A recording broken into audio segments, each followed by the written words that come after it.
कभी बीवी को गा के मनाया है आपने? आज तक मना ही नहीं सका मैं उसे। मुझे अच्छा लगा आपने ऐसे ऐसे एक ही गाना गाता हूँ और कोई नहीं गाता। मुझे याद करने लगा मेरे सेट पे एक बड़ा लक्ष्य है, एक छोटा लक्ष्य है।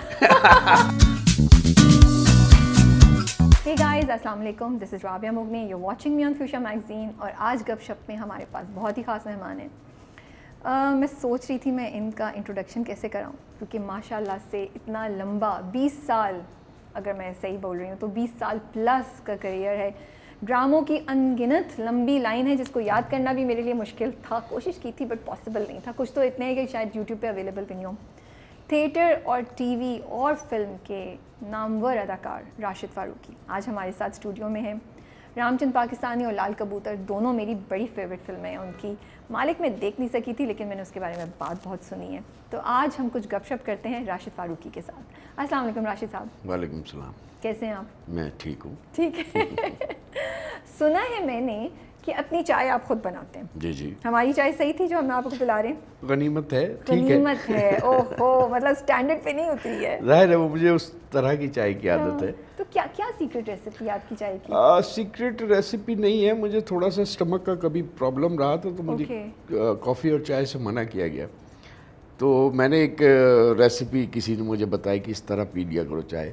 तो वो दूध और पानी को मिला के उबाल लिया जाता है। ठीक है। और पत्ती कच्ची डाल के, हाँ। चीनी पत्ती डाल के उसमें उस पके हुए दूध को डाल देते हैं। 10 सेकंड 15 सेकंड में वो चाय बिल्कुल रेडी हो जाती है। वो चाय मुझे बहुत मज़े की लगती है, मैं खुद पीता हूँ। सो आप दूध और पत्ती और चीनी कप में पहले डाला? जी जी। ठीक है। और फिर आपने पानी और दूध को अलग उबाला है और उसको आपने उसके ऊपर डाल दिया है। जी। और फिर रहने देते हैं या छान लेते हैं नहीं, फौरन? थोड़ी देर के लिए उसे शेक किया और उसके बाद रख दिया। 5 7 10 सेकंड के बाद वो बिल्कुल पीने के लिए तैयार होती है। ओके। तो उससे आपको फ़ायदा पहुंचा आपको? जो हाँ, मतलब जो प्रॉब्लम हो रही थी, या शायद मैंने अपने आप को धोखा दिया कि मैं चाय तो नहीं पी रहा, ये तो एक और तरह की चाय तो है। मतलब आपको चाय के बगैर चलना मुश्किल है? हाँ, चाय बहुत ज़रूरी होती है। सुबह उठ के मुझे एक चाय चाहिए होती है जिससे मेरा दिन शुरू होता है। या कोई भी काम करने से पहले, एक्टिंग पे भी हम जब जाते हैं, चाहे वो हम शाम को पहुँचे हों या दोपहर को पहुँचे हों, एक चाय होती है जिससे चाय पीने के बाद हम अपने आप में आ जाते हैं। गर्मी में चाय कैसे हेल्प करती है, मुझे ये समझ नहीं आती। गर्मी में गरम गरम उबलती हुई चाय, गरम, ये लॉजिक मुझे कभी समझ नहीं आई है। मतलब फ्रेश करती है, पता नहीं क्यों। शायद इसकी तासीर गर्म होती होगी और ये खुद भी गर्म होती होगी। लेकिन फ्रेशनेस का एहसास होता है। शायद मैं इतना आदी हो चुका हूँ चाय का कि मुझे चाय मिलती है तो फिर एक मूड सा क्रिएट होता है और मैं लाइव में। तो ये बताएं, रक्स बिस्मिल में एंट्री होने वाली है आपकी या हो चुकी है? वी डोंट नो कि इंटरव्यू एग्जैक्टली किस वक्त जाएगा, वी आर नॉट श्योर। तो अब मतलब क्या, क्यों हाँ बोली आपने? रक्स बिस्मिल में क्या था कैरेक्टर में? यार मेरे पास काम ही नहीं था। इत्तेफाक से मेरे पास काम आया। कम पैसों में मुझे ऑफर किया। मैंने फौरन हाँ कर दी। बाद में जाके पता ये चला कि ये प्रोडक्शन क्या है। अच्छा। और इसमें कैरेक्टर क्या है और इसमें कितना काम है, ये सब बाद में मैं फिर पछताया भी काफ़ी कि ज़्यादा पैसे मांग लेते। जाहिर है क्योंकि काम अच्छा था, लोग बहुत अच्छे थे और पूरी टीम बहुत अच्छी थी। मेरे बहुत अच्छे अच्छे दोस्त उसमें काम कर रहे थे। हाँ, बड़ा मज़ा आ रहा होगा आप लोगों को वैसे। तो सेट पे तो पार्टी हो रही होती होगी, है ना? बिल्कुल, बहुत मज़ा आता था क्योंकि 2-3 लोग ऐसे हैं जिनके साथ मुझे काम करने में बहुत मज़ा आता है, क्योंकि वो मेरे स्टाइल से की तरह काम करते हैं जैसे मैं करता हूँ। तो जब वो होते हैं तो बहुत पुरसुकून होता हूँ मैं अंदर से और बेहतर महसूस करता हूँ। दिल चाह रहा होता है जाने का सेट पे। कौन सलीम है राजा तो उनमें से? सलीम है, और भी हैं। सलीम है, इमरान अशरफ भी था। उसके साथ मैंने कम काम किया लेकिन वो एक अच्छा इंसान है और उसके साथ हमारी अच्छी केमिस्ट्री है। पिछले वाले ड्रामे में तो मैंने सुना बड़ी आपने पिटाई की थी उनकी। हाँ, इस बार क्या हो रहा है? इस बार मुझे लग रहा है आप उनकी मदद शायद करें या आप उनको कुछ करें क्या? वैसे ये तो देखना चाहिए। मुझे नहीं पता ये क्या, लेकिन मेरा कैरेक्टर इस तरह का है जो मूसा का मददगार होता है। और हालांकि वो कोई माशरती तौर पे उसे कह लें कि वो एक बहुत बुरा कैरेक्टर है, लेकिन अंदर से वो एक बहुत अच्छा इंसान है। वो ख़ुद भी कभी रोमांस करता रहा है और मूसा के रोमांस को देख के और मूसा को देख के उसको भी उस पर प्यार आता है, फिर उसका दोस्त बन जाता है। ये बड़ा फिलोसॉफिकल किस्म का है ना, कि वो जो हम पहले पढ़ते थे या वो कहानियाँ होती थी ना, कि दुनिया का कोई भी, चाहे गरीब हो, अमीर हो, बुरा हो या कैसा भी इंसान हो, बहुत ही अच्छा है, लेकिन वो मोहब्बत के जज्बे को सपोर्ट करने के लिए वो कुछ भी करने को तैयार है। वो जो फ़िलासफ़ी चल रही है इसमें ना, कि नामुराद भी हैं, आप भी हैं, सब मूसा को कुछ कोशिश करें कि वो बेचारा कुछ हो ही जाए मूसा का। तो ये अच्छा कॉन्सेप्ट लग रहा है ड्रामे का ना, मज़ा आ रहा है इसको देखने में। बहुत अच्छा आशिफ नदीम साहब ने बहुत अच्छा कैरेक्टर भी लिखा है, और ज़ाहिर प्ले तो बहुत ही अच्छा है। तो गेटअप क्या है आपका, कोई स्पेशल है या सिंपल हाँ, है? गेटअप थोड़ा सा डिफरेंट है। अच्छा। और मज़ेदार है। जाहिर है कि वो बहुत बड़े बदमाश को बनाना था। अच्छा, तो वो आपका अपना आइडिया था कि इसको बनाना, नहीं, या आपको दिया गया था? मेरा आइडिया नहीं था। मे बी के इसमें वजाहत का हाथ था, और जो हमारा मेकअप आर्टिस्ट है फैयाज मलिक, उसका बहुत ज़्यादा दखल था, उसका इनपुट बहुत ज़्यादा था, उसने ही वो डिज़ाइन किया था। देर लगती थी काफ़ी बनने में, तकलीफ हाँ, था या क्या? काफ़ी, मतलब तो है क्या उसमें? आधा घंटा 45 मिनट लगते थे। उसमें बाल लगते थे ज़्यादा, और ये मेरी मूछें जो थी वो बहुत बड़ी बड़ी हो जाती थी, यानी इतनी बड़ी बड़ी, काफ़ी बड़ी बड़ी मूछें हो जाती थी। तो उससे फिर वो बालों को कलर भी देता था एक हल्का सा। ये सब आधे घंटे में हो जाता था? आधे घंटे से 45 मिनट में हो जाता था। लेकिन उतरवाना तो इसको बड़ा पेनफुल होता होगा। नहीं, उतरता तो यूँ था। नहीं, मूंछों के इधर जो लगाए उतरता तो यूँ था, चल भाई चल। और फिर मैं कोई कुछ सफाई नहीं कराता तो चला जाता था। ओके, तो इमरान के साथ दोबारा काम करने में क्या मज़ा आ रहा है, कैसा लग रहा है? बहुत अच्छा। मज़े की बात यह है कि जब हम ये काम ही कर रहे थे तो हम दोनों सेट पे थे, और मेरे ख्याल में हमारा एक दिन और काम था, उससे पहले का काम था, तो हम दोनों को लक्स स्टाइल अवार्ड के लिए नॉमिनेट हुए थे। वो बेस्ट टीवी एक्टर के लिए और मैं बेस्ट फिल्म एक्टर के लिए। और इसी दौरान हम दोनों को मिल भी किया एक दिन सेट पे। हाँ, जिस दिन सेट हमारा आखिरी सीन था, मेरा उसके साथ आखिरी सीन था, तो उस दिन जो अनाउंस हो गया वही आया था खबर लेके कि तुझे मिला है। हाय कितना क्यूट ना। मिठाई का डब्बा वब्बा लाए थे या तो वजाहत कहने लगा मेरे सेट पे एक बड़ा लक्स है, एक छोटा लक्स है। That was really funny. Okay, एक बड़ा लक्स है, एक छोटा लक्स है। ओके, चलिए कुछ स्टार्ट करते हैं कि एक्टिंग का ख्याल कैसा है, सोचा कैसे कि मैं एक्टिंग करना चाहता हूँ? उससे पहले कुछ काम कर रहे थे? नहीं, उससे पहले मैं एक इदारे में सरकारी मुलाजिम। अच्छा, एक्चुअली सॉरी, रुके, कहाँ से पढ़ा हुआ है आपने? कराची यूनिवर्सिटी से। क्या पढ़ा था? Bachelor of arts. अच्छा, तो कोई ज़्यादा ख़ास तालीम नहीं थी, इस नौकरी करने के साथ साथ मैं पढ़ता था। तो ग्रेजुएट करके आपने नौकरी स्टार्ट कर दी? जी, मैंने एक सरकारी मुलाजमत, वो भी किसी के तवज्जुह से, उन्होंने मुझे एक क्लर्क की जॉब दिला दी। ओके, तो मैं कोई 12 साल तक वो करता रहा। 12 साल तक? जी। तो अच्छा, तो ये कहीं भी अभी एक्टिंग का, अभी ग्रेजुएशन के बाद दिमाग में कहीं भी नहीं था? अच्छा, जिस तरह के कॉन्सेप्ट है, सरकारी मुलाजिम काम नहीं करते, हम भी नहीं करते थे। ओके, तो सच्ची कॉन्सेप्ट है। हाँ, तो काफ़ी टाइम था, काफ़ी टाइम जाना आना ही था। ओके, एक एक्टिविटी थी, ज़्यादा बाशऊर भी नहीं थे। तो बस दफ्तर में किसी ने लगा दिया तो वहाँ जाके हाजिर लगाते, बैठे रहते, गप्पे वप्पे लगाते और 1-1.5 बजे भाग आते थे। यही रूटीन थी। इसी दौरान किसी से मुलाकात हुई, उसने कहा थिएटर करोगे? मैंने कहा ये क्या चीज़ है? मैंने कहा चलो आओ। तो हम उसके साथ चले गए। एक इनिशियल लेवल पे एक थिएटर था जो कि पॉलिटिकल लोग अपने कुछ स्लोगन्स को आगे बढ़ाने के लिए वो लेकर आते थे। उसमें एक स्टीरियोटाइप सा मौलवी था, उसका कैरेक्टर करना था। मौलवी हमेशा से मुझे जो है ना बड़ा फ़नी लग रहा है। ओके, तो मैंने वो फ़नी सा कैरेक्टर किया। ओके, मज़ा वाला किया। उसकी रिहर्सल हुई। हाँ। अच्छा, उससे पहले तक मैं काफ़ी शाय था, लेकिन उस स्टेज को करने के बाद मुझे थोड़ा सा कॉन्फिडेंस भी महसूस हुआ। रियो ऑडिटोरियम होता था, उसमें वो हुआ था। ये तो बड़ी चीज़ है। और बसें भर के ऑडियंस को लाया गया था। और अच्छे बड़े पैमाने पे क्योंकि उसमें पॉलिटिकल इन्फ्लुएंस था। और एक कोई मिनिस्टर जो थे वो उसके मेहमान खुसूसी भी थे।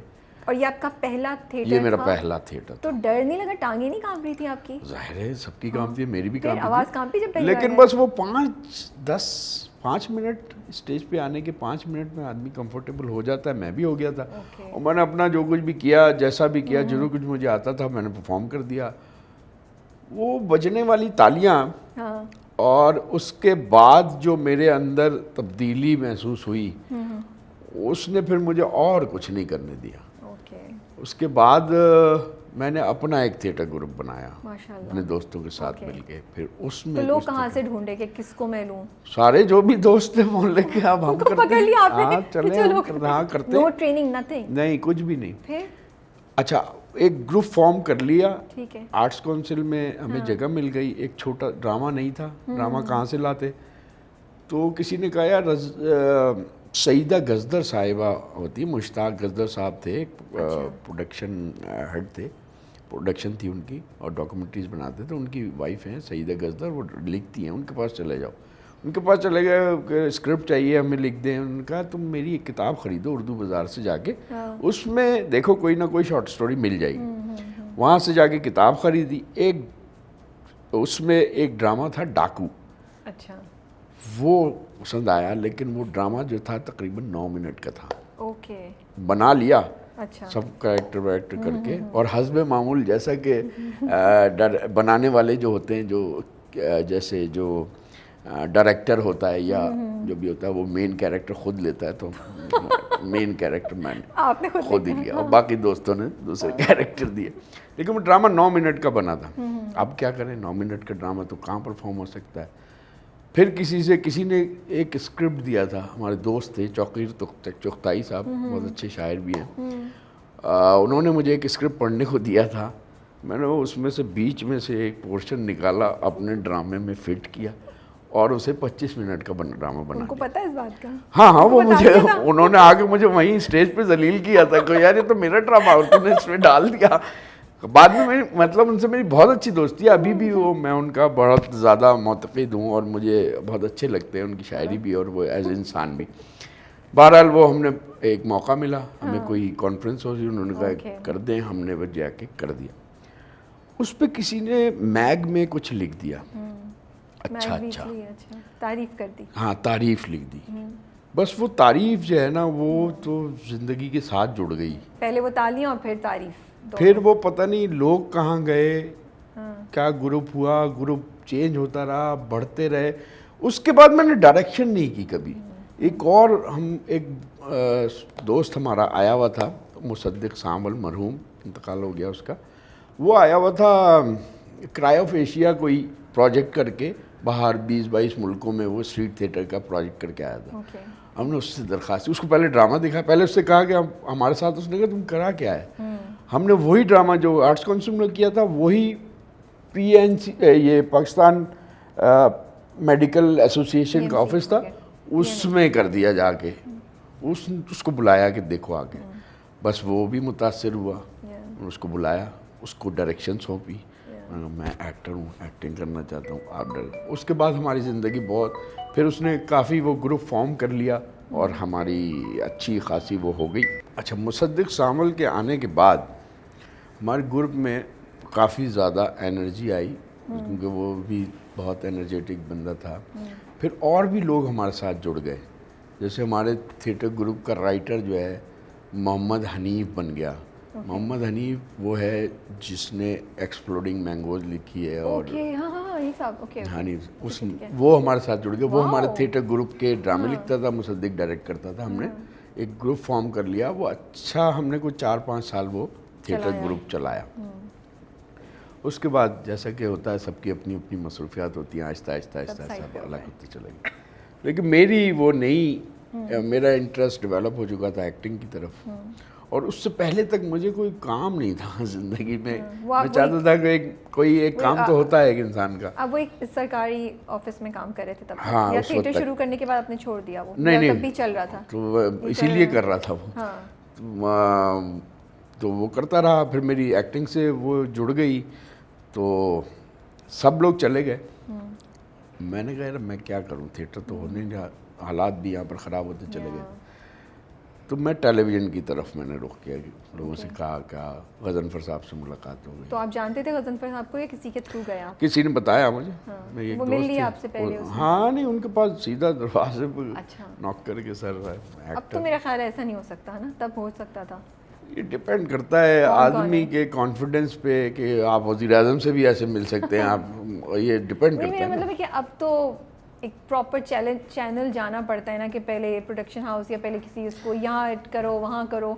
अब तो कोई यार पहले भी ऐसे ही था, अभी भी अगर ऐसे रिवायती तरीका इख्तियार किया जाए तो यही है कि आप पहले जाते हैं प्रोडक्शन हाउस, जी, वो आपको बिल्कुल, ऑडिशन हाँ। लेते हैं, ऑडिशन के बाद वो फिर Exactly. आपको कहते हैं आपको कॉल करेंगे, आप में कुछ खसूसियात ऐसी होती हैं तो वो आपको बुलाते हैं, अदरवाइज आपको इंतज़ार ही कराते रहते हैं, ठीक है ना। लेकिन कुछ जब कोई ऐसी चीज़ करनी होती है, कुछ लोगों में होता है कुछ उनका कॉन्फिडेंस ऐसा कि वो मेरी शकील और रहमान को रोक के कहते हैं सर मैं एक्टर हूँ। आपने किया था?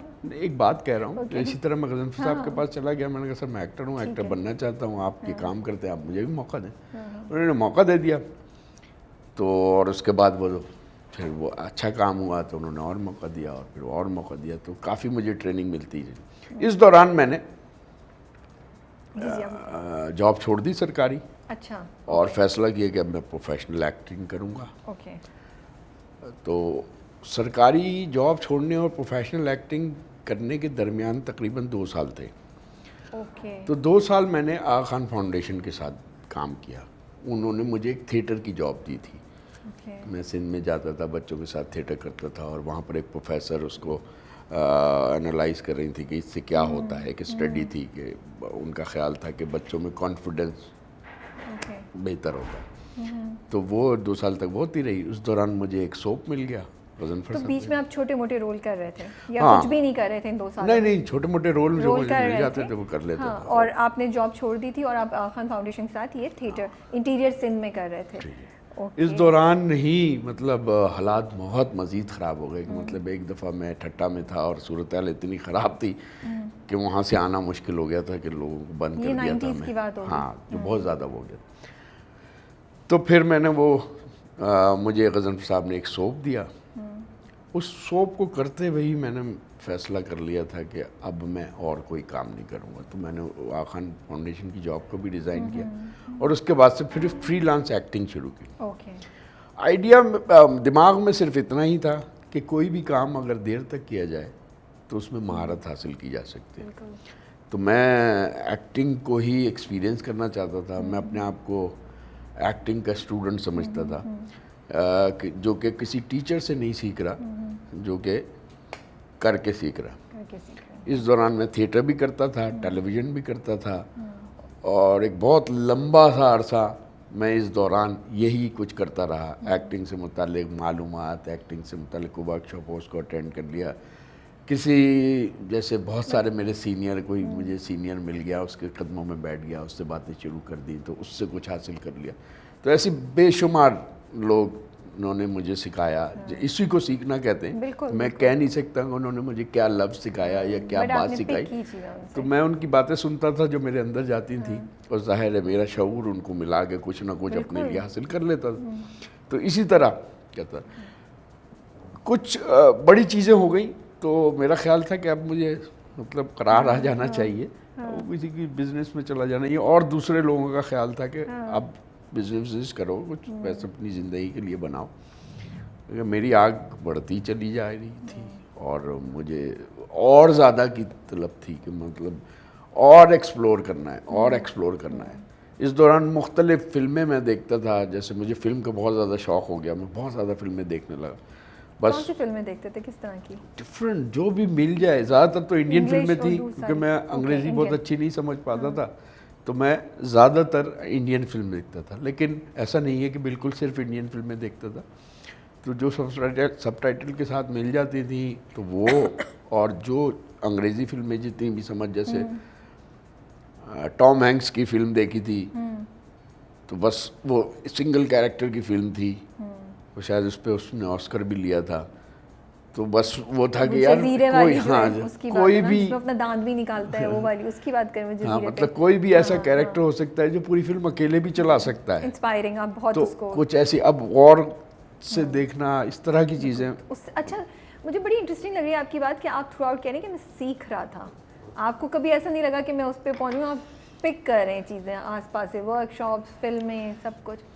तो घर वालों का क्या रिएक्शन था? हम इस पे दोबारा इधर से कंटिन्यू करेंगे, ये थोड़ा सा डिस्ट्रैक्शन लेके ना, एक घूम के गली में साइड से होके मेन रोड पे दोबारा आएंगे हम। घर वालों का क्या रिएक्शन घर था, मैं ये वालों जानना का चाहती हूँ। रिएक्शन कभी भी अच्छा नहीं रहा। अच्छा, जब पहली बार आपने थिएटर का बोला तो अब्बा ने क्या बोला? अब्बा तो मेरे थे नहीं। अच्छा सॉरी। अब्बा मेरे आर्मी में थे और वो 71 की वॉर में जो है वो ज़ख्मी हुए थे और उसके बाद वो उन्होंने रिटायरमेंट ले लिया था और वो फिर उसी ज़ख्म से उनकी डेथ हो गई थी।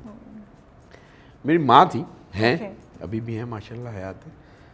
और कितने हैं आपके? मेरे 8 बहन भाई हैं, माशाल्लाह। 5 भाई हैं हम और 3 बहनें हैं। मैं उनमें सबसे फारिग किस्म का बच्चा था उनके ख्याल में। सबसे छोटे या बड़े या मिडिल? मैं दरमियान में। दरमियान में, अच्छा। और मैं किसी काम का नहीं था। ओके। क्योंकि मैं आवारा हो गया था। वो शुक्र करते होंगे क्लर्क की जॉब मिल गई, वो कहते हैं, लेकिन उन्होंने ही कराई थी, वरना तो मैं वो भी नहीं करता। अच्छा। तो उन्होंने क्लर्क भर्ती कराया था, मैंने वो भी छोड़ दिया। तो जाहिर है ये बहुत बुरी बात हो गई। अब ज़िंदगी में क्या करेगा, वो समझती नहीं मेरी वालदा के मेरा एक बच्चा तो ज़ाया हो गया। बिल्कुल ये अच्छा। अब शायद उनके नज़रियात बदल गए, लेकिन अब मैं अपनी बीवी के साथ रहता हूँ, उसके नज़रियात बिल्कुल ही दूसरी तरह के। अच्छा। मैंने कहा ये क्या तुमने लगा रखा है यार, कोई ढंग का काम करो। अच्छा। क्योंकि वो प्रोफेसर है, कराची यूनिवर्सिटी में पढ़ाती है, तो उसकी नज़र में एक्टर वेक्टर कुछ नहीं होता। वो साइंटिस्ट है, तो उसकी नज़र में कोई आर्टिस्ट वार्टिस्ट नहीं होता। तो मैं उसे यकीन दिलाने की कोशिश करता हूँ, चलो मैं एक अच्छा इंसान तो हूँ, कुछ भी है, ठीक है, मैं बहुत ज़्यादा पैसे नहीं कमा पाता इससे, क्योंकि छोटी सी फील्ड है, लेकिन मैं अपनी इस्तिताअत से ज़्यादा, मैं अगर क्लर्क होता तो इससे तो नहीं कमा सकता था। तो मैं एक आर्टिस्ट हूँ और मैं 25 साल से आर्ट एक्सपीरियंस कर रहा हूँ। जितना मैं कर सकता हूँ, मैं एक बहुत बैलेंस लाइफ गुजारता हूँ और मुझे किसी किस्म की कोई रिग्रेट नहीं है, अल्लाह का शुक्र, क्योंकि मैंने कुछ किसी के लिए कभी कुछ ऐसा किया ही नहीं जिससे मुझे ज़रा सा भी महल हो। मैं खुश रहने वाला आदमी हूँ, थोड़ा सा काम करता हूँ तो रिलैक्स हो जाता हूँ बस। जैसे कि अभी दो फिल्मों के आपने नाम लिए, रामचंद्र पाकिस्तानी और लाल कबूतर। रामचंद्र पाकिस्तानी के वक्त मेरा एक्सपीरियंस था कोई 8 से 10 साल, 12 साल होगा, टेलीविज़न का, थिएटर का, ये वो। उस दौरान मुझे एक ऐसा रोल मिला कि जो कि मैं नहीं था, उसमें बहुत सारी चीज़ें मुझे अडॉप्ट करनी थी, ऑब्जर्व करना था, उनको फिर अपनाना था। रामचंद्र पाकिस्तानी मिला कैसे आपको? हादसाती तौर पे। हाँ, वो पहुँचे कैसे आप वहाँ तक? अरे भाई, रामचंद्र पाकिस्तानी की कास्टिंग हो रही थी, ठीक है, जाहिर है मैं भी इसी सोसाइटी में रहता हूँ, सभी मेरे दोस्त हैं, महरीन भी मेरी दोस्त है और राइटर भी उसके मेरे दोस्त थे। और मुझे अहमद साहब, मुझे इत्तलात मिलती रहती थी कि भाई आज ये कास्ट हो गया, आज ये कास्ट हो गया। तकरीबन सारे मेन रोल कास्ट हो गए। तो मैंने कहा यार ये तो मैं तो रह ही जाऊँगा। अच्छा। तो मुझे पता भी नहीं था इनके ऑफिस का। तो मेरा एक दोस्त है हम टीवी में, अकील, उससे मैंने एड्रेस लिया। उसने कहा फलानी जगह है, आप तुम चले जाओ। तो मैं उसी दिन चला गया वहाँ पर। मैरीन से मुलाकात नहीं हुई, उनके एक असिस्टेंट थे, वो बैठे हुए थे, उनसे मुलाकात हुई, वो भी मेरे दोस्त थे। मैंने कहा यार उनको बताना मैं आया था, मैं मिलना चाहता हूँ, फिल्म हो रही है ये। खैर वो मैं चला गया वापस। तो मुझे 1 घंटे के बाद फ़ोन आया जब मैं घर पहुँच गया कि वो आप आए थे यार, मैरीन का क्या आप आए थे यार, आप रुके क्यों नहीं? मैंने कहा यार मैं क्या रुकता, मैं समझा कि आप लोग नहीं आए, कि नहीं हम लोकेशन देखने गए थे, अब आ गए, आ जाओ। मैंने कहा आज नहीं फिर कल मिलते हैं। दूसरे दिन मैं प्रिपेयर होके गया, उनसे मुलाकात मैंने की। उन्होंने मुझे पूरा, अहमद साहब से कहा पूरा स्क्रिप्ट ने सुनाओ। उन्होंने मुझे पूरी फिल्म सुनाई और उसके बाद उन्होंने कहा कौन सा कैरेक्टर लोगे। मैंने कहा सारे मेन रोल तो आप दे चुकी हैं। हाँ। तो मुझे कोई भी कैरेक्टर दे दें यार, मुझे फिल्म करनी है, मुझे एक कैरेक्टर दे दीजिएगा, मैं फिल्म स्टार हो जाऊँगा, मतलब उस और मुझे कुछ नहीं चाहिए। उसने कहा चलो मैं तुम्हें बताती हूँ। फिर वो ख़त्म हो गई बात, मैं घर चला गया। उसी शाम को फ़ोन आया कि अगर मैं तुम्हें शंकर का कैरेक्टर दूं। शंकर का कैरेक्टर वो था जो मैंने किया। तो मैंने कहा वो मुझे कैसे दोगे, तो किसी और को दिया हुआ उसने, आपने। नहीं मैं उसको कुछ और दे दूँगी, तुम करोगे? मैंने कहा बिल्कुल करूँगा, क्यों नहीं करूँगा, वो तो लीड रोल है। उसके लिए बहुत काम करना पड़ेगा। जब मैंने कहा हर काम करेंगे उसके लिए, आप दें तो पहले। तो उन्होंने मुझे फिर कास्ट कर दिया। अब उसके साथ मज़े की बात ये हुई कि जिस बंदे से वो कैरेक्टर लिया गया था वो मेरे अच्छे दोस्त फारूक परियो हैं थे। उनकी डायरेक्शन में एक ड्रामा मैं कर रहा हूँ ऑलरेडी, ठीक है। रात को ये फैसला हो गया कि अब आप शंकर आप कर रहे हैं, उनको नहीं बताया गया है। दूसरे दिन मैं उनके सेट पे हूँ, मैं उनके साथ एक्टिंग कर रहा हूँ, वो हर आदमी को बता रहे हैं कि मैं शंकर कर रहा हूँ यार फलाना ये हो, और मैं चुप बैठा। मैंने अगर बताया तो मेरे साथ क्या होगा, मैं बता भी नहीं सकता था। तो ये एक बड़ी इंटरेस्टिंग सी सिचुएशन थी। फिर बाद में महरीन ने उन्हें बताया, और उसकी पॉजिटिव बात ये थी उसने कोई भी वो नहीं लिया, और उसने दूसरा कैरेक्टर जो शंकर के भाई का कैरेक्टर था वो उसने प्ले किया, और अच्छा प्ले किया। तो इस तरह से ये हमें मिला था, और जब ये मिल गया तो तब इसमें पता चला कि इसमें तो बहुत काम है, क्योंकि वो थर के लोग जो हैं वो सेहतमंद नहीं होते। सेहतमंद से मुराद मेरी ये कि वो मोटे नहीं होते, एक्स्ट्रा चर्बी नहीं होती उनमें। और जबकि मैं ज़रा आसूदा हाल ज़िंदगी गुजारा था उन दिनों में, तो मेरे काफ़ी चर्बी चढ़ी हुई थी। तो मुझे कहा गया कि आपने वज़न कम करना है। मैंने कहा ठीक है, वज़न कम करना शुरू किया। तो उसके लिए बहुत अपनी ही एक बनाई डाइट प्लान, हाँ, खुद अपना बनाया और उस पर अमल किया। तो ऐसा अमल किया कि एक वक्त पे मैरीन ने कहा अब नहीं करो जो कर रहे हो, वरना हॉस्पिटल ले जाना पड़ेगा। तो क्या करते थे, खाते वाते नहीं थे बिल्कुल ही, या बहुत कम खाते थे? नहीं, बहुत जब मुझे ले जाया गया था रैकी पे, मैंने उनसे फरमाइश की थी कि अगर आप लोग जाएं तो मुझे भी रैकी पे लेके जाएं। तो मुझे वहाँ पर मैंने जाके देखा कि वहाँ पर सवारी तो है ही नहीं कोई, लोग मीलों मीलों पैदल चल रहे होते, ठीक है। और खुराक के नाम पे क्या होती है, मूंग की दाल है, अचार है, गंदम है, ये चीज़ें वो खाते हैं, और बहुत ज़्यादा गर्मी है, ये सारी चीज़ें। तो जब आदमी बहुत ज़्यादा पैदल चलेगा और ख़ुराक उसकी इस तरह की होगी, तो वो चर्बी तो आएगी कहाँ से, गोश्त तो वो खाता नहीं है, चर्बी की कोई चीज़ खाता नहीं है, तो नहीं आएगी। तो मैंने ख़ुराक सिर्फ ये ऑब्ज़र्वेशन यही थी कि ख़ुराक कम और वॉक ज़्यादा, और जो वॉक है वो बहुत ज़्यादा। तो मैं गुलिस्तान जौहर में रहता था, मैं सुबह उठ के सदर पैदल चला जाता था और आ जाता था। सीरियसली? और खुराक मैंने आधी कर दी थी, और बहुत मज़े का काम था मुझे। तो अब उसके बाद एडिक्शन हो गई कि मैं इतना पैदल चलूँ कि मज़ा आ जाए। मतलब अब मुझे जब भी ज़िंदगी में कोई टेंशन होती है तो मैं जॉगर पहन के बस चलना शुरू कर देता हूँ। बट कराची की गर्मी में गुलिस्तानी जौहर से सदर वॉक करना, कौन सा रूट नहीं, लेते थे अगर आप क्या सुबह तारिक सुबह रोड की साइड से? जाएं, अगर आप सुबह सुबह जाएं जब सूरज पूरी तरह नहीं निकला होता, हाँ, फिर यानी बहुत हल्की रोशनी होती है, आप शुरू करें। आप मैक्सिमम 8:30 बजे तक वापस होंगे। मैं नीपा से सीधी सड़क पकड़ी, ठीक है, ठीक ही इम्प्रेस मार्केट तक जाती है। ओके, आप वो वाला रास्ता लेते हैं? बिल्कुल एक ही सड़क है, बस सीधे सीधे चलते चले जाओ और वापस आ जाओ घूम के। तो वो बहुत मज़े से आ जाता था, और उसके बाद उसकी एडिक्शन हो गई, वज़न भी कम हो गया, खुराक कम। ख्याल कैसा आया कि मैं यहाँ से वहाँ तक जाऊँ? मैंने आपको अभी बताया ना। नहीं, रास्ता, ये जगह कैसे चूज? भाई रहता ही वहाँ था, सदर तक जाना। पहले तो शुरू तो इसी तरह हुआ कि पैदल चलना शुरू किया, ओके, जहाँ तक जा सकूँगा जाऊँगा। अच्छा, ओके, हाँ। तो इम्प्रेस मार्केट पर थक वो हो गए। गया यार, अब वापस चलते हैं। तो वहाँ से वापस आ गया, फिर ये मामूल बन गया। मामूल बन गया, ओके। नहीं, वेरी इंटरेस्टिंग। अच्छा, मैं कल जब करी थी तो मैंने वो लास्ट सीन है ना, वो सीन जब जाता है रामचंद और आप खड़े में जेल में आप देख रहे हैं, और वो जो आँखों का इशारा है ना, मैंने वो ट्रेलर में भी, मतलब वो मैंने 2-3 दफ़ा कल देखा, वो इतना खूबसूरत सीन है वो जो आपने आँखों से किया है उस वक्त, क्योंकि वो आई थिंक आंसू रोकने की कोशिश कर रहा होता है ना, पल जैसे झपकता है 3-4 मरतबा, वो बहुत डिफरेंट टाइप की मूवमेंट है उसकी, वो एक्सप्रेशंस और वो सब। तो मुझे बड़ा अच्छा लग रहा था वो इतने अरसे बाद वही फिल्म दोबारा देख के। तो क्या एक्सपीरियंस था आपका नंदिता दास के साथ काम करने का? हाँ, उसके साथ तो बहुत अच्छा एक्सपीरियंस था, बहुत फ्रेंडली है, तो बहुत फैन होंगे एक्साइटेड बड़े। था, इतनी एफर्ट कर किस लिए रहा था मतलब इतनी जल्दी अब आप हमें पता चला फिल्म और नैनी जबानी।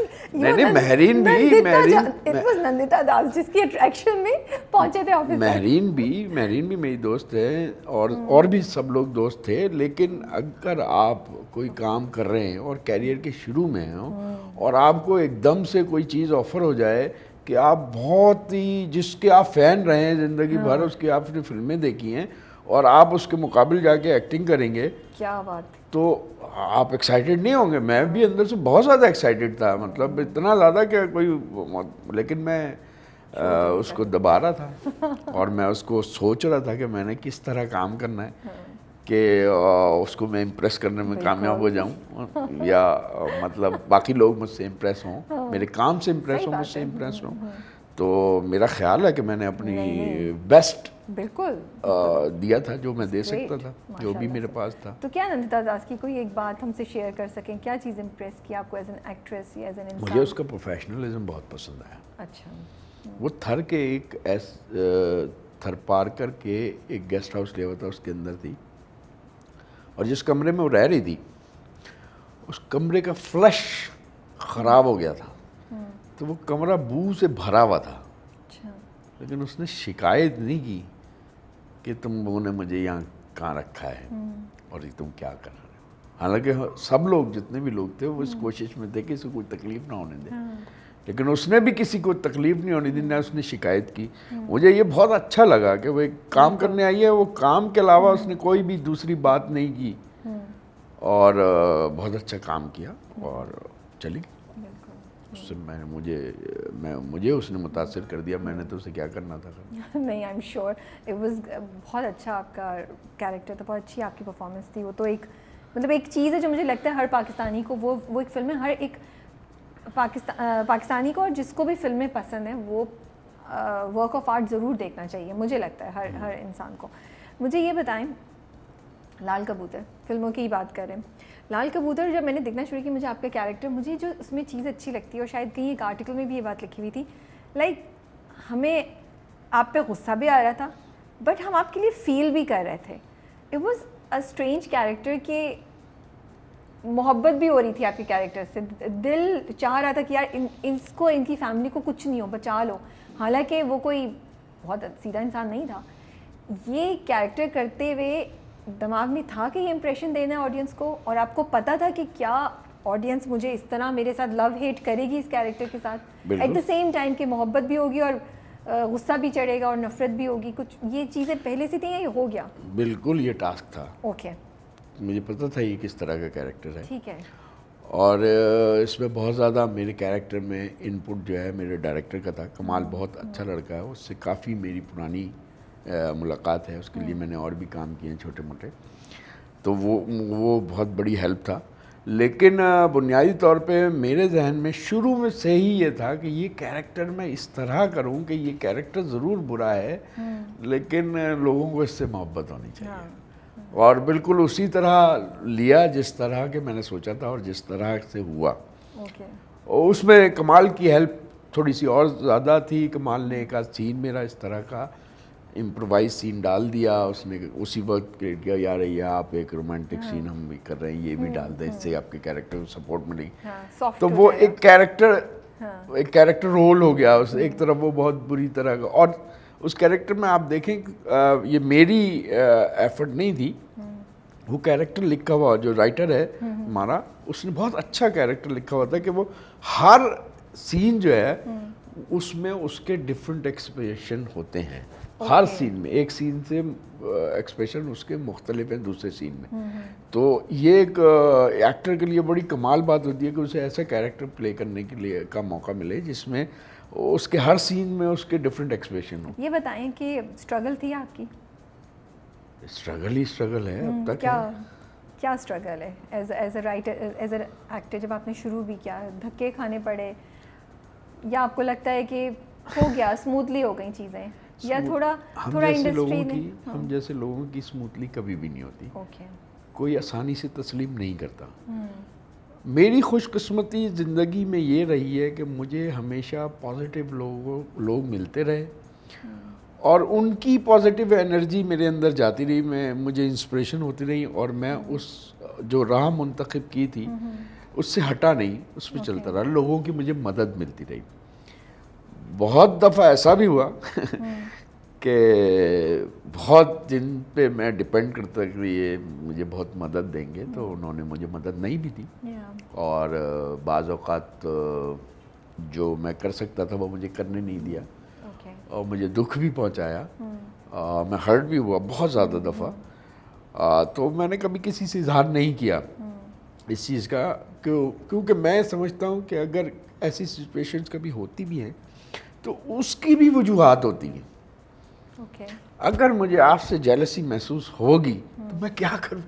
मुझे हो रही है जेलसी, ये मेरी शख्सियत का हिस्सा है, और मैं करूँ तो आप एक्सेप्ट कर लें, यार ये जेलसी है, कर लें इसको। तो इसी तरह मैं एक्सेप्ट कर लेता हूँ कि एक मैं सीरियल कर रहा था बड़ा सा, और मैं नाम किसी का भी नहीं लूँगा। नहीं, हम नाम विचार भी नहीं रहे, आप किसका सुना सकते हैं, नाम लिए बगैर। मैं एक बड़ा सा सीरियल कर रहा था, मेरे साथ एक बड़े से हीरो थे, जो अब भी बड़े से हीरो हैं। उनका ही प्रोड्यूस किया हुआ था। मेरे पास बिल्कुल उनके अगेंस्ट बिल्कुल उसी तरह का कैरेक्टर था। ज़ाहिर है मैं भी काफ़ी एफर्ट करने वाला आदमी हूँ, तो वो कैरेक्टर थोड़ा सा निकलने लगा। उन्होंने मुझे ड्रामे से निकाल दिया। वो कर सकते थे, तो मैंने एक्सेप्ट कर लिया कि यार मेरा अगर 9 एपिसोड तक ये रोल था तो क्या हुआ। ठीक है। मतलब ड्रामे से एकदम से गायब हो गया एक आदमी के कहाँ गया किसी को आज तक पता ही नहीं चला। मुझे भी मैंने कहा यार मेरे पैसे दे दो बस, अल्लाह अल्लाह खैर सल्ला, मेरा को मतलब ज़रूरी नहीं। तो मुझे हमेशा से वो प्रोड्यूसर अच्छे लगते हैं जो प्रोफेशनली ये काम करते हैं, प्रोडक्शन बनाते हैं, उनका एक्टिंग से लेना देना नहीं होता। मतलब ज़्यादातर प्रोड्यूसर तो आजकल ऐसे ही हैं जो खुद ही ड्रामा या फिल्म बना रहे हैं और वो खुद हो रहे हैं। आपको लगता है कि एज एन आर्टिस्ट अप्रिसिएशन उतनी नहीं मिली आपको इंडस्ट्री से, या जितनी मिलनी चाहिए थी? नहीं, मुझे लगता है कि मैं तो इसके काबिल नहीं था जितनी मुझे मिली है यार। मतलब मैंने 4 अवार्ड जीते हैं, मैंने कोई एफर्ट नहीं की, मुझे कोई नहीं जानता कोई ऐसा। वो सब लोग, मैंने उनसे किसी से नहीं कहा कि मुझे अवार्ड दो, और उन्होंने मुझे अवार्ड से नवाजा। तो जाहिर है ये मैं अपने अंदर ये महसूस करता हूँ कि मैं इस काबिल नहीं हूँ यार, मुझे तो ज़रूरत से ज़्यादा बढ़ के, और इसके अलावा भी अवार्ड्स के अलावा भी सड़क पे, बस पे, जहाँ मैं होता हूँ लोग मुझे पहचानते कुछ ना कुछ ऐसा ज़रूर कह देते हैं जिससे मैं एक दिन खुश रहता हूँ। और आई थिंक इससे ज़्यादा बड़ी तो अप्रिसिएशन कोई होती ही नहीं है। तो बताएं कब एहसास हुआ कि यार अब तो लोग मुझे पहचानने लगे हैं, अब मैं कोई चीज़, मतलब अब फेम आ गया है, मशहूरी आ गई है, कोई वाक़या हुआ हो, कुछ हुआ हो? कब पहली बार ये हिट किया आपको? पहली बार मैं मुझे हाँ, हम गए हुए थे, मेरी शादी हुई थी, तो मैं अपनी बीवी को लेके स्वाद चला गया घूमने के लिए, बस में बैठ के वहाँ पहुँच गया। तो हम स्वाद में ठहरे हुए थे एक होटल में। तो उससे पहले मैंने वो जो सोप मुझे गजनफर साहब ने दिया था, पहला सोप, वो मैंने किया हुआ था सिर्फ। तो मैं स्वाद जब पहुंचा तो स्वाद में हम खाना खा रहे थे, तो बराबर की टेबल पे एक पंजाब से आई हुई कोई फैमिली बैठी हुई थी। तो जो खाना सर्व कर रहा था उसने मुझे एक प्लेट में 2 आम ला के दिए। अच्छा। मैंने उससे पूछा ये क्यों? कहने लगा ये साहब ने भिजवाए। तो उन्होंने कहा सर आपका ड्रामा देखा था, बहुत अच्छा था, बहुत अच्छा लगा ये अपना। मैंने बीवी को देखा तो बीवी का क्या रिएक्शन था? बीवी तो उस वक्त तो खुश हुई थी, उस वक्त खुश हुई थी, अब नहीं होती। वो कहती है चेक लायो, आप वापस करो, है ना? अच्छा ये बताएं, जब रामचंद पाकिस्तानी आपको उसके लिए इतनी अप्रिसिएशन मिली, सब कुछ हुआ, इतना मेन रोल था, उसके बाद आपको लगता है कि आपकी एक्सपेक्टेशंस थी कि यार अब शायद मुझे हर ड्रामे में हीरो लिया जाएगा, और फिर वैसा उतना नहीं हुआ जितना आप सोच रहे थे? कुछ डिसअपॉइंटमेंट हुई? क्या हुआ उसके बाद? एक्सपेक्टेशंस, ये लफ्ज़ छोटा है। अच्छा। मेरे अंदर आग भर गई थी। अच्छा। मैंने काम किया था बहुत ज़्यादा, 6 महीने उसके लिए, 6 महीने तो नहीं, 3 महीने तो उस प्रोसेस में लगे थे। तो पूरे प्रोसेस में बहुत ज़्यादा मैंने एफर्ट की थी। उसके अगेंस्ट में मुझे मिला भी बहुत था, भरपूर पब्लिसिटी मिली थी, इतने बड़े बिलबोर्ड आज तक किसी के नहीं लगे होंगे जितने मेरे लगे। बॉम्बे जैसे शहर में हमारे बिलबोर्ड लगे हुए हैं, हम वहाँ प्रीमियर पे गए हुए हैं, पूरा वीआईपी प्रोटोकॉल मिला हुआ, सब कुछ उस फिल्म से मिल गया था। तो आप सोचें एक कराची में रहने वाला एक शौकीन अदाकार, उसके लिए ये कितनी बड़ी चीज़ होगी। तो मेरे अंदर आग भरी हुई थी और वो आहिस्ता आहिस्ता ठंडी हो गई। मत जाहिर है मुझे इमरान असलम साहब मिले, उन्होंने मुझे एक बात कही उस वक्त, वो मुझे बाद में याद आई, उस वक्त तो उनकी बात समझ में नहीं आई। उन्होंने कहा टीवी नहीं छोड़ना उस फिल्म के बाद, क्योंकि जियो की थी, वो जियो के प्रेसिडेंट थे और जियो ने फिल्म रिलीज़ की थी, तो मेरी मुलाकात उनसे हुई। तो वो वैसे भी मुझे जानते थे पहले से ही। तो उन्होंने कहा फिल्म कर लिए, टेलीविज़न नहीं छोड़ना, काम करते रहना। कोई 1-1.5 साल में मेरे पास कोई काम ही नहीं आता था, क्योंकि सबका ख्याल था कि ये ड्रामा तब तो फिल्म एक्टर होगा। मैं भी यही समझता था फिल्म एक्टर हो, मैं भी पैसे मांग रहा होता था। वो 1-1.5 साल के बाद मैंने एक आदमी से कहा, यार अल्लाह के वास्ते कोई काम करा दे ताकि मैं दोबारा से शुरू हो जाऊँ। तो वो उस डायरेक्टर ने उस प्रोड्यूसर से बात की, फिर प्रोड्यूसर ने थोड़ा सा हमदर्दी का इजहार किया और मुझे कैरेक्टर दिया, और फिर आहिस्ता आहिस्ता मैं टेलीविज़न पे लौट गया। आपको लगता है कि अगर हमारे यहाँ राइटर्स और प्रोडक्शन हाउसेस हीरो हीरोइन अम्मा अब्बा से हट के थोड़ी कहानियाँ लिखना शुरू हुई, तो फिर शायद ऐसी चीज़ें नहीं हुई जो आपके साथ हुआ? क्योंकि कैरेक्टर्स हमारे यहाँ, जैसे लाल कबूतर का कैरेक्टर एक एक्सेप्शन था, main character like hero heroine नहीं था, लेकिन इतना स्ट्रॉन्ग कैरेक्टर था कि वो आज तक उसकी बात होती है, अवार्ड मिला, सब कुछ हुआ। रामचंद्र पाकिस्तानी तो चले मेन रोल था। आपको लगता है कि राइटिंग का जो प्रोसेस है उसको अगर इम्प्रूव करें तो बहुत से हमारे एक्टर्स हैं जिनका टैलेंट और हो सकता है, जो और ज़्यादा अच्छा काम कर सकते हैं और उनको वो डिज़र्विंग अपॉर्चुनिटीज़ मिल सकती हैं? देखिए ये तो सब आपकी ये जो सोसाइटी है ना उस पर डिपेंड करता है। आपकी सोसाइटी ही ऐसी है। अच्छा। आपकी जो इस वक्त इंडस्ट्री है वो इन्हीं चीज़ों पे चल रही है, मार्केटिंग के लोग कंट्रोल कर रहे होते हैं। जहाँ लिटरेचर का रिवाज नहीं है, लोग पढ़ते नहीं हैं, तो अच्छी चीज़ें वहीं लिखी जाती हैं या अच्छे कैरेक्टर वहीं लिखे जाएंगे। जो लोग पढ़ते हैं, जिन्हें लिटरेचर की समझ है, जो अदब का ज़ौक़ रखते हैं, जो कैरेक्टर को समझते हैं, ज़्यादातर जो आप सास बहू वाले ड्रामे देखती है ना, ये कहीं ना कहीं से इंस्पिरेशन होती है, कहीं से उठाई हुई चीज़ होती है, जिसे बहुत चालू किस्म के राइटर जो है ना फटाफट करके स्क्रिप्ट की सूरत में पेश कर देते हैं। 10-10, 20-20 स्क्रिप्ट लिखे जा रहे होते हैं, 3-3 स्क्रिप्ट एक राइटर साथ लिखा होता है। जिस चीज़ की आप बात कर रही हैं वो अमूमन ऐसे राइटर लिखते हैं जिनका बहुत ज़्यादा पढ़ने का रुझान होता है, जिनमें लिटरेचर की बहुत समझ होती है, फिक्शन को समझते हैं और वो कैरेक्टर तख्लीक करते हैं। इसीलिए बहुत अच्छे वाले राइटर अमूमन हर सोसाइटी में कम होते हैं। तो इसका मतलब ये नहीं है कि ये काम नहीं होना चाहिए।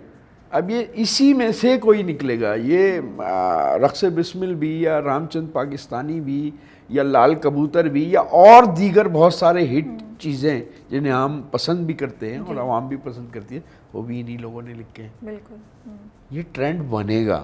कोई भी चीज़ एकदम से मैं कह दूं जी सब तब्दील हो जाना चाहिए, सास बहू के ड्रामे तो बनने बंद हो जाएंगे, सवाल ही पैदा नहीं होता। जो मार्केट की नीड है वो तो होती रहेगी। तो ये एक प्रोसेस है। मैं समझता हूँ हर चीज़ कोई प्रोसेस से तब्दील होती है। मैंने 25 साल से ये देखा है, इसी जो प्राइवेट इंडस्ट्री है मेरे सामने डेवलप हुई है, कि पहले कुछ और था, उसके बाद कुछ और हुआ और अब कुछ और है और आगे कुछ और होगा। तरक्की एकदम से नहीं होती, तरक्की आहिस्ता आहिस्ता होती रहती है, हम महसूस नहीं कर पाते। इन्हीं में से कोई अगर 100 ड्रामे बन रहे हैं तो 3 ऐसे ज़रूर बन रहे होंगे या होंगे जिन पे आप कहेंगे वाह वाह क्या ड्रामा है यार, इसके कैरेक्टर बहुत अच्छे, देखें ऐसे होने चाहिए। जब ये ऐसे होने चाहिए तो ये ट्रेंड बनेगा और फिर ऐसे हुआ करेंगे। फिर एक वक्त पे वो भी बोरिंग हो जाएंगे, यार सारे एक जैसे ही आ रहे हैं तो कुछ और आना चाहिए। तो यही है क्रिएटिविटी, इसी तरह इसी चीज़ का नाम है कि आप क्रिएट करते हैं कोई भी चीज़, कोई इंटरेस्टिंग चीज़, फिर उसको ट्रीट इस तरह करते हैं कि वो एक नई चीज़ बने, फिर उसे देखा जाता है, फिर वो ट्रेंड बनता है, फिर उसके बाद कुछ और तब्दील होता है। सैडली लाल कबूतर ने किसी और ने ज़्यादा ट्रेंड उठाने की कोशिश नहीं की, बट चले उम्मीद पे दुनिया कायम है, अल्लाह करे कुछ जो होता रहे। चले थोड़ी लाइटर मोड पे आते हैं, सीरियस तो हमने बड़ी गुफ्तगू कर ली है, अब थोड़ा सा हम राशिद साहब को ना थोड़ा मुश्किल में डालते हैं थोड़ा सा। हमारी ये गेम होती है, अगर आप एक सोचें, आप उठें एक दिन तो आप राशिद फारूकी नहीं हैं, आप सलीम मिराज हैं, तो आप क्या करेंगे? सलीम मिराज के दोस्त हैं आपके, जानते हैं काफ़ी, तो क्या आप उनके जानते बूझते हुए आपका क्या ख्याल है, आप क्या करेंगे या क्या करना चाहेंगे एज सलीम मिराज? पहले तो मैं खुश हो जाऊंगा। अच्छा। क्योंकि वो मेरा फेवरेट एक्टर है। अच्छा। इस इंडस्ट्री का, और बल्कि वो बहुत ही प्यारा इंसान भी है। बहुत सारी चीज़ें उसकी मुझे बहुत पसंद है। ओके। क्योंकि मैंने कभी उसे नहीं बताया वो चढ़ जाएगा। आज इस बहाने उनको भी ये दोस्ती का राज बता दें। मैं इस बात पे बहुत खुश हूँ कि अगर उसकी आंखें सिर्फ मुझे मिल जाए ना तो मेरे तो वारे न्यारे हो जाएंगे। अच्छा। मतलब इतनी अच्छी आंखें, इतनी एक्सप्रेसिव आंखें, जिनसे वो सिर्फ सोचता है, उससे ज़्यादा कुछ करने की ज़रूरत ही नहीं होती। और अभी तो वो माशाल्लाह काफ़ी मसरूफ़ भी है। अब आप उठे हैं तो जागे हैं सुबह, तो आप राहत काज़मी हैं। मैं राहत काज़मी हूँ जी, राहत काज़मी साहब हैं, तो क्या करेंगे? क्या राहत काज़मी साहब के साथ मैंने कोई एक्टिंग का एक्सपीरियंस नहीं किया। मेरी मुलाकात रही है उनसे कि मैं सायरा काज़मी के साथ कैरियर के बिल्कुल अवाइल में, जब मैं प्रोफेशनल एक्टर भी नहीं था, तो मैं सायरा काज़मी को असिस्ट कर रहा था एक ड्रामे के लिए एडी के तौर पे। और वो मैंने इस शर्त पे किया था कि मुझे आप रोल भी देंगी। तो उन्होंने मुझे एक छोटा सा रोल भी दिया हुआ था।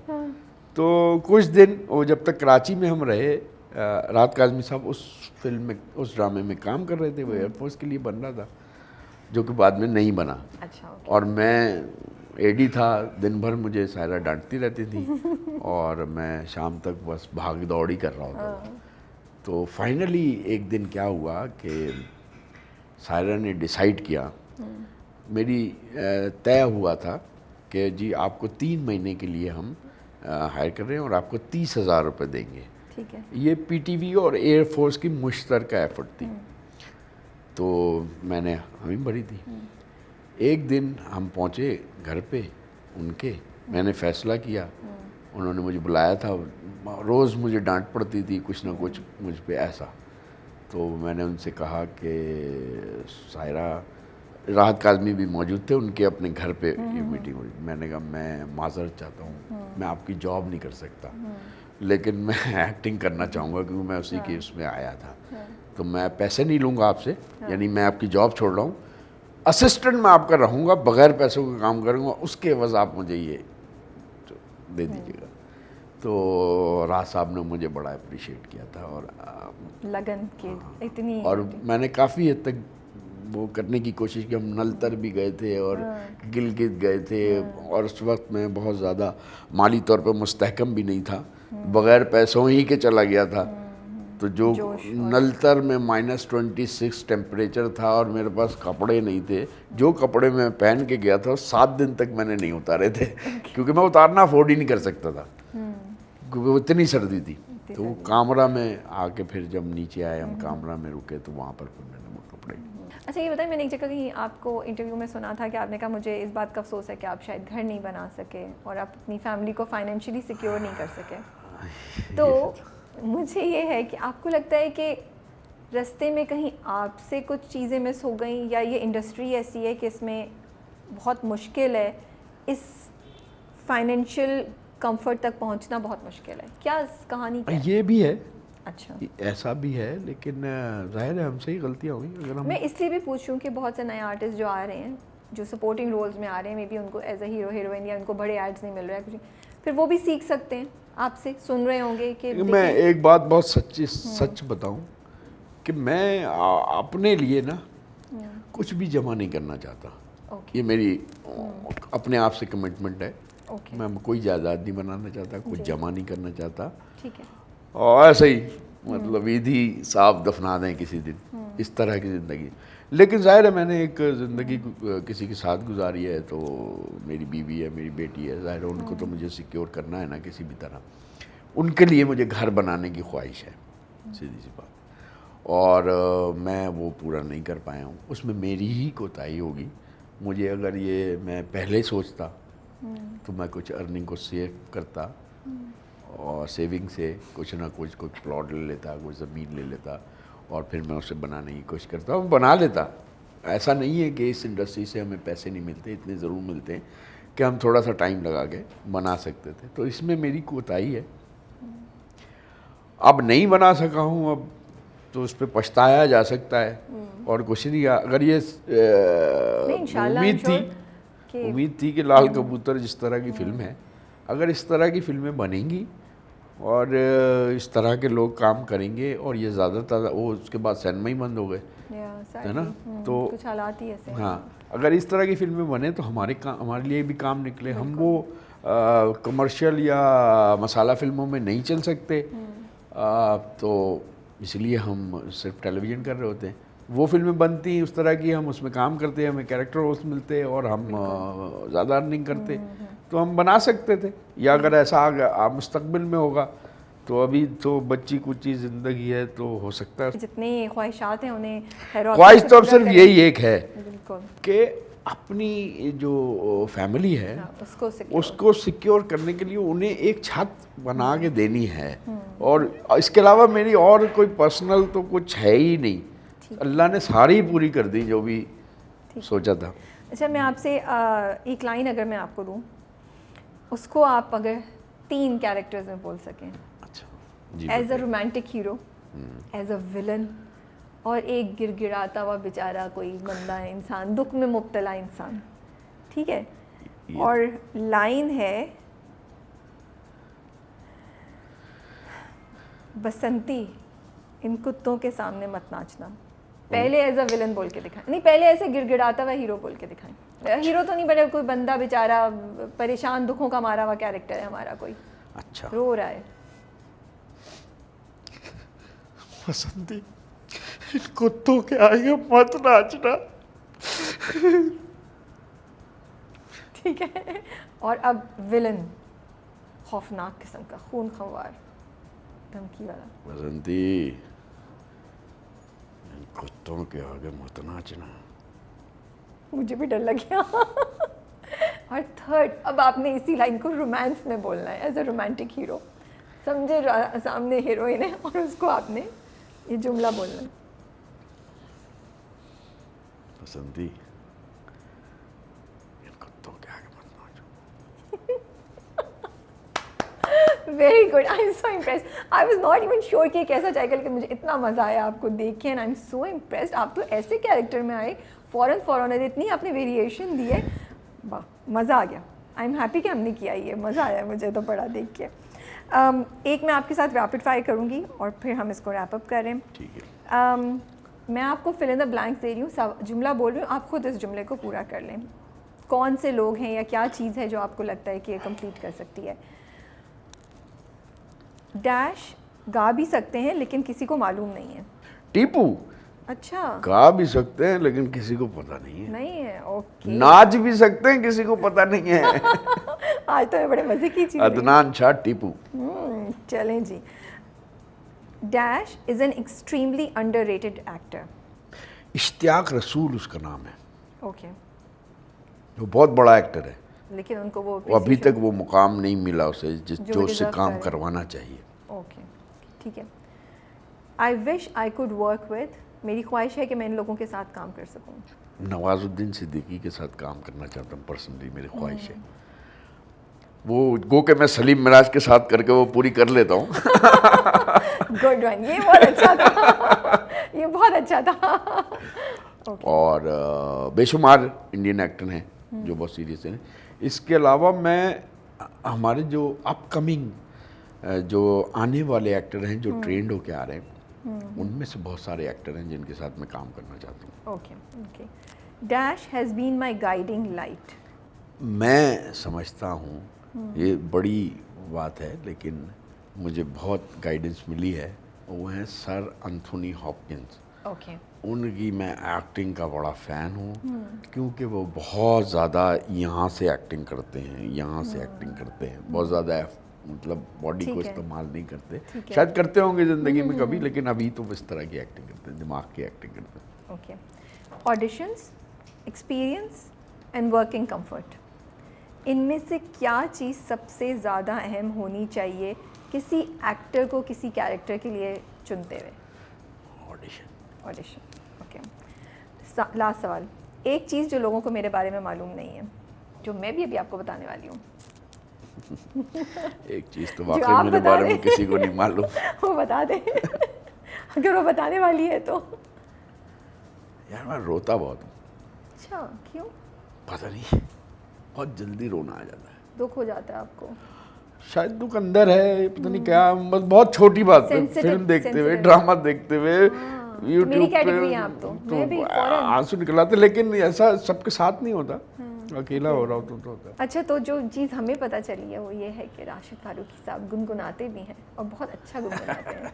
तो अब ज़रा हम तो गुनगुना लेंगे, भुगतना तो आप ही को पड़ेगा। हम एडिट में देखेंगे कि हमें रखना है या नहीं क्योंकि रखना। बाजों का बुरा आर्ट वायलेंस होता है, ये हम बता देते हैं। चलिए, हम रिस्क लेने के लिए तैयार हैं। आजा सनम मधुर चांदनी में हम तुम मिले तो वीराने में भी आ जाएगी बहार, झूमने लगेगा आसमान, झूमने लगेगा आसमान, कहता है दिल और मचलता है दिल, मोरे साजन ले चल तू मुझे तारों के पार, लगता नहीं है दिल यहाँ, लगता नहीं है दिल यहाँ। वेरी नाइस, मुझे अच्छा लगा आपने ऐसे एक ही गाना गाता हूँ और कोई नहीं गाता। लेकिन आपने ना आवाज़ को इधर उधर, मैं सुन रही हूँ, फिर एकदम से आवाज़ में कुछ उतार चढ़ाव, ये मुझे बड़ी इंटरेस्टिंग लगी। अच्छा, बात। ये इसकी एक्यूस्टिक बहुत अच्छी है आपके कमरे की। यहाँ बहुत इंजॉय, अगर मुझे और थोड़ी एक आधे घंटे मौका मिल जाए तो उसमें बहुत रमखानियाँ आप पैदा घर में गुनगुनाते रहते हैं आप?